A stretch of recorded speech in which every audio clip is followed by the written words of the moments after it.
Et ça y est, nous y est, huitième de finale, retour de Ligue des Champions. Le Barça reçoit Newcastle. Bonjour à tous, j'espère que vous allez bien. On se retrouve aujourd'hui pour une toute nouvelle vidéo. On va faire l'avant-match de rencontre entre le Barça et Newcastle. Cette fois, c'est le match retour. On est à domicile. Alors, je vous propose directement, hop là, comme d'habitude, n'hésitez pas à vous follow la chaîne, vous mettez subscribe, vous activez les notifications, vous regardez les vidéos, vous les likez, vous commentez, vous partagez, etc. C'est gratuit, ça m'aide énormément. Donc, merci à tous ceux qui le feront. Alors, on va directement commencer. Hop là, il faut juste que je me mette au bon endroit. Et voilà, on est bon. Le match contre Newcastle, donc déjà c'est à 18h45. En soi, c'est pas une dinguerie parce que il y a City, Real et l'autre match c'est. Je sais plus qui c'est. Je sais même plus qui c'est. Bah attendez, on peut regarder. L'autre match c'est Tottenham Atletico. En vrai, moi j'aurais quand même mis Bayern Atalanta à 18h45 perso, mais bon, ça reste un avis personnel. Bon, bref, c'est pas une dinguerie. Au moins, on sera fixé avant. Et au pire, on pleurera toute la soirée. Sinon, on prendra du plaisir sur toute la soirée. On verra bien comment ça se passe. Donc Newcastle, je vais pas, comme vous le savez, hein, quand c'est des matchs comme ça, on revient sur Newcastle au match aller et après au match retour, on regarde ce qu'ils ont fait entre temps, mais on va pas revenir précisément sur ce qu'ils ont fait entre les deux. Et le seul match qu'ils ont joué, c'est simple, c'est contre Chelsea où ils ont gagné 1-0 avec le retour notamment d'Hervé Gordon, qui d'ailleurs a marqué. Et d'ailleurs, c'est marrant parce que ce match-là, c'est la première fois qu'il faisait un clean sheet depuis, je crois, 13 matchs. La dernière fois, c'était, wow, c'est long. C'était le 22 janvier face au PSV. Voilà. 22 janvier, on est le 17 mars. Tout va bien, tout va bien. Ok, bah voilà pour Newcastle. Honnêtement, j'ai pas plus à dire. Avant de parler du match, de ce que je veux, etc., je vous propose d'abord de parler des actualités que j'ai sélectionnées aujourd'hui. La première, c'est. En fait, la première, ça je l'ai pas. C'est surtout par rapport aux élections. Parce que. Attendez. Élection Barça. Parce que, voilà, comme vous pouvez le voir ici, Joan Laporta est réélu président du FC Barcelone. Il a gagné à 70% des voix. Bon, c'était attendu, 70% c'est peut-être un peu énorme, on va pas se mentir, c'est 69, mais j'arrondis, vous comprenez. Franchement, 69, bon, en gros, il n'y avait pas match. 60% déjà, on dit qu'il n'y a pas match, mais alors 70, je vous en parle même pas. Globalement, c'était attendu, c'est ce qui s'est passé. Quel plaisir, franchement, quel plaisir. Pas forcément que ce soit Laporta élu, parce que je pense qu'aucun des candidats n'est parfait. Comme toujours, en fait, ça reste des politiciens, bien évidemment. Moi, j'étais quand même pour Laporta parce que je sais ce qui m'attend avec Laporta. Et même s'il a des défauts, on va pas se mentir, Echevarria, il y a un très gros problème. Et notamment, sa défense sur lui a été très problématique. La gestion du cas, Xavi, Coman, Messi, problématique également. La situation financière, etc. Bref, il y a des problèmes, mais faut le dire que récemment les résultats sportifs ont marché. On va pas se mentir non plus qu'il a sauvé le club. Le Camp Nou est en rénovation, ça se passe bien. Donc c'est pour ça que moi j'ai préféré Laporta et je suis quand même content que ça soit fini parce que comme je vous l'ai dit, franchement en pleine saison, pour moi c'est du délire et ça nique l'équipe et du coup tant mieux que ça soit fini. Voilà concernant cette petite parenthèse disons électorale. Sinon, sur le match, du coup, Sandro Tonali sera dans l'effectif pour le match contre le FC Barcelone après s'être remis de sa maladie. Donc, il n'était pas là pour cause, je crois que c'était de grippe ou de gastro, je sais plus, contre Chelsea. Bon, il est de retour. Peu importe, j'ai envie de vous dire, peu importe, ça change rien, il était là à l'aller. Ça aurait été mieux s'il n'était pas là, mais ça change rien du coup, vu qu'on l'a déjà joué à l'aller. Ensuite, le contrat de Ferran Torres sera prolongé d'ici la fin de la saison. Je crois que Ferran Torres a un contrat, attendez, on peut le voir maintenant, mais je crois qu'il a un contrat jusqu'en 2028, si je dis pas n'importe quoi. Non, juin 2027, donc c'est l'année prochaine. Ouais. Pourquoi. En fait, j'ai envie de vous dire, le truc c'est que moi j'aime beaucoup Ferran Torres. C'est vraiment un bon joueur factuellement, mais ce n'est pas un titulaire. Ça c'est clair et net. Et ça me dérange pas qu'il soit prolongé, pas du tout, même si c'est plutôt une bonne nouvelle, mais pas s'il doit être le titulaire. Là, ça me dérange beaucoup plus. Par contre, si on recrute genre un Julian Alvarez, un Osimhen, etc., et que c'est Ferran Torres qu'on a en remplaçant, là, ça devient très intéressant parce que Ferran Torres, pour le coup, est un super sub et à chaque fois qu'il rentre, d'ailleurs, il fait des bons matchs à mon goût. Donc voilà, c'était mon avis sur Ferran Torres.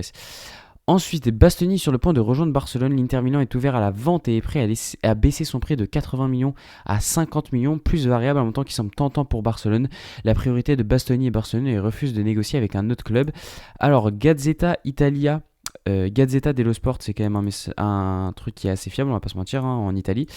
C'est un très bon journal italien qui souvent a des infos plutôt fiables, on va pas se mentir. Donc ça fait plutôt bien que ce soit eux, hein, clairement. Maintenant, 50 millions plus variable. Donc variable, hein, si vous connaissez pas, c'est le principe de bonus. Donc par exemple, je sais pas moi, 5 millions si le Barça gagne la Ligue des Champions, 10 millions s'il est dans le top 10 Ballon d'Or, etc., etc. Je peux vous faire tout un truc. Mais voilà, c'est plus bonus du coup. 50 millions pour Bastoni, c'est clairement offert, hein, pour le coup là. En fait, mon principal truc réticent concernant Bastoni, c'était vraiment le prix. Pour moi, il y avait un défaut sur ça. Là, à 50 millions, c'est clair qu'on doit y aller. Surtout que je rappelle qu'il n'a que 26 ans, il me semble, de tête. Donc là, en fait, faut juste y aller, quoi, au final. Et alors, à la limite, j'ai vu qu'on pourrait mettre un joueur, pourquoi pas, hein, on met un petit Gérard Martin et voilà, quoi, ça part. En tout cas, voilà, ce serait cool. Si... De toute façon, ça, on l'avait dit, hein, c'était le plus important, qu'il refusait de négocier avec un autre club.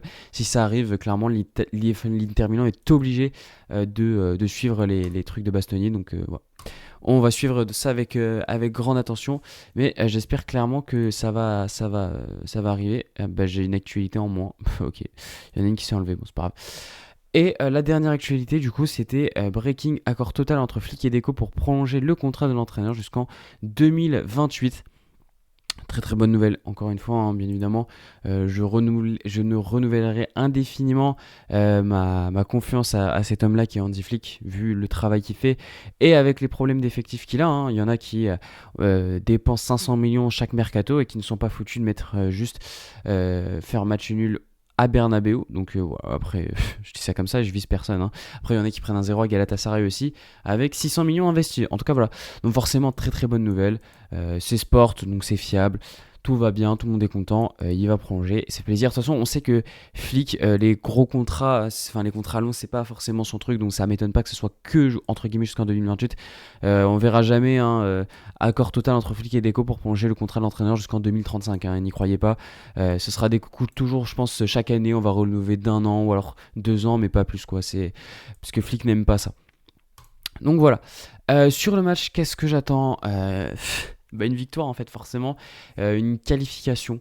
Alors j'en ai déjà un peu parlé, mais ce que j'ai vu à l'aller ne m'a pas forcément inquiété, dans le sens où moi je pense qu'on est juste arrivé en mode prudent et qu'au final avec cette prudence on a manqué d'ambition tout simplement. Et pourquoi je dis ça? Parce que sur le match aller, dès qu'ils mettent le premier but, Newcastle, on voit qu'on commence à attaquer de fou et qu'on est largement meilleur.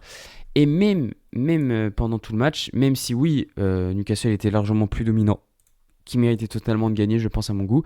Regardez, ils n'ont qu'une seule grosse occasion. Ils n'ont pas tant attaqué, enfin ils n'ont pas tant fait mal que ça. Et ça, c'est, je trouve quand même assez effrayant quand on sait que le Barça encaisse tellement d'occasions normalement. Regardez, si on prend juste le dernier match, donc face à Séville, déjà c'est 2 buts, mais c'est surtout deux grosses occasions. Après c'est Séville, bon attendez, mais déjà 2 grosses occasions, ça fait plus. Si on prend, je sais pas moi, Villarreal, qui reste une bonne équipe, mais pourtant n'a pas passé la phase de groupe, la phase de ligue, c'est trois grosses occasions, tu vois, vous voyez. Donc c'est pour ça que je suis pas forcément inquiet par ce point-là, parce que pour moi, même si Newcastle était supérieur, déjà c'était chez eux, ce sera pas du tout la même chose chez nous, ça disons-le. Et donc voilà, pour ça que moi je me baserai pas forcément sur ce match aller. Alors oui, forcément il y a des choses à retenir, mais moi je me baserai pas forcément sur ce match aller pour être 100% honnête avec vous. Mais par contre, qu'est-ce que j'attends sur ce match retour? Forcément, ça va être logique, hein. C'est du coup de gagner. Je dirais peut-être pas avec la manière. Honnêtement, je pense que ça va pas être un match si facile que ça. Au moment où on va mettre 4-0, j'y crois pas trop. Je pense que ça va être un match qui va être difficile à se décanter, mais que franchement on va gagner. Je vois bien gagner 3-1, mais dans un match assez difficile. Franchement, je vois pas comment Newcastle peut gagner. Je vous dis honnêtement, j'ai beau réfléchir, pour moi Newcastle est largement inférieur à nous. Surtout important. Alors oui, nous on n'a pas Christensen, Alejandro Balde, Koundé, Frenkie de Jong. Pour les 3 hors Christensen, ils reviendront après la trêve, mais pour les 3 autres, ils reviendront après la trêve. Pour Christensen, ce sera plus tard. Surtout que ils ont leur meilleur joueur pour moi qui est absent, c'est Bruno Guimaraes. Alors comme je l'ai dit, oui, ils ont le retour bien évidemment de Tonali, ils ont le retour aussi d'Harvey Gordon, mais si on reste honnête, le meilleur leur meilleur joueur, c'est Bruno Guimaraes et il n'est pas là. Et moi, je ne pense pas que cette fois, on verra un milieu qui se fait bouffer parce qu'on verra un Bernal, Pedri, Lopez qui, franchement, seront présents. Alors, Lopez, je ne dis pas forcément que ce sera Fermin, mais en tout cas, même si c'est Olmo, ce sera très très bon et ce sera normalement au-dessus. En fait, si on prend individuellement, prenons les compositions probables de SofaScore. Yohan Garcia est au-dessus de Ramsdale, Eric Garcia est au-dessus du coup de Kieran Trippier, Koubarsi est au-dessus de Malik Thiaw. Bon, alors si vous voulez, Dan Burn et Gérard Martin n'est pas au-dessus de Dan Burn, bon allez, je vous l'accorde celui-là.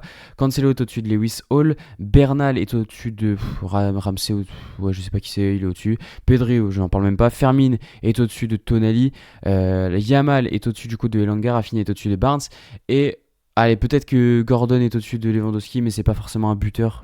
Gordon, c'est plus un ailier. Donc voilà, en fait, individuellement, chaque joueur du Barça est meilleur que celui de Newcastle. C'est pour ça que je suis pas inquiété, pour être 100% honnête. Et je pense que le plus important là, ça va être de faire une bonne entame de match, d'ouvrir le score en premier. Ça, j'insiste sur le truc parce que ouvrir le score, si ce n'est pas nous qui le faisons, ça peut être un peu plus compliqué. On peut se compliquer la tâche. Mais ouais, globalement, je nous vois quand même nous imposer assez tranquillement. Alors, on finit cet avant-match avec la composition idéale.